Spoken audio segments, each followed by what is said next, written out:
सर्वांना जय भीम। मी आदरणीय डॉक्टर नितीनजी राऊत यांना आधी धन्यवाद देते, कारण की सरांनी माझा पोटेन्शियल बघितलं आणि मला यावेळेस त्यांनी सीट दिली। मी त्याच्यासाठी त्यांचा खूप धन्यवाद बोलते। त्यानंतर तुम्ही जे प्रश्न विचारला की काय मुद्दे आम्ही ठेवणार, तर सर्वात पहिला मुद्दा तर रोडच आहे। कारण की बघा, तुमच्या मागे पण जे रोड आहे ते पूर्ण कच्चा आहे आणि त्याची धूळ पूर्ण घरामध्ये चाललेली आहे, तर ते एक मुद्दा झाला।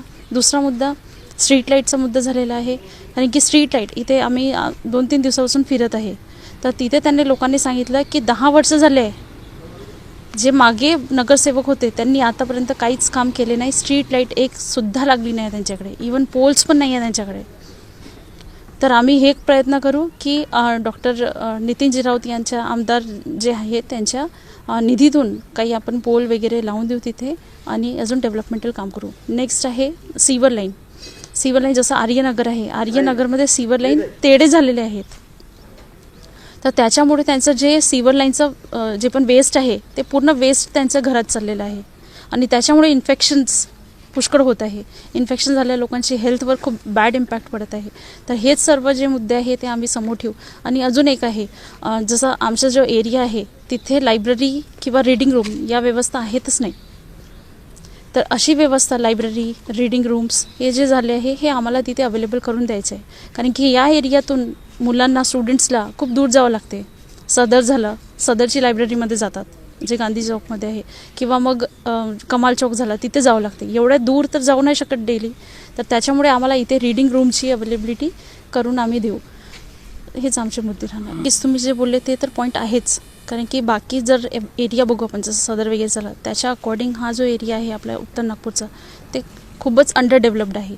तर याच्या मागे जे रिझन आहे ते मागील वर्षाचे जे आपले जे नगरसेवक राहून गेले आहे, ज्यांना आपण नगरशेठ म्हणतो, जे धन्नासेठ झाले आहे लोकांचा पैसा खाऊन, तर मला असं वाटते की हे त्यांची रिस्पॉन्सिबिलिटी होती। त्यांनी व्यवस्थित काम केले नाही। त्यांनी आपले जे पण काही आहे पैसे जे आहेत लोकांचे ते आपले घरी नेऊन त्यांनी आपले घर वगैरे बनवलेले आहे, फ्लॅट स्कीम्स खोललेली आहे, फॉर्च्युनर गाडीमध्ये ते फिरतात।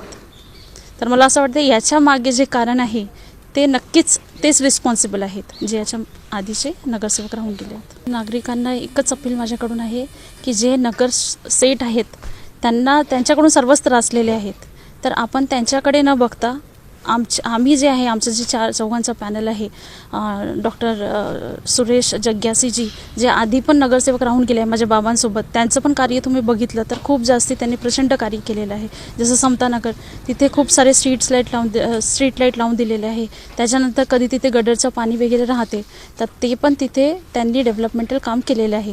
त्याच्यानंतर माझ्या बाबांनी सुद्धा तुम्ही बघितलं असेल, म्हणजे इथे सर्वच ओळखतात माझ्या बाबांना। माझ्या बाबांनी खूप सारे डेव्हलपमेंटल काम केलेले आहे। जिथे पण आम्ही जाऊ, रहिवासी दाखला झाला, आधार कार्ड झाले, इलेक्शन कार्ड झाले, राशन कार्ड झाले, हे पण त्यांनी सर्वांना खूप सारे लोकांना बनवून दिलेले आहे।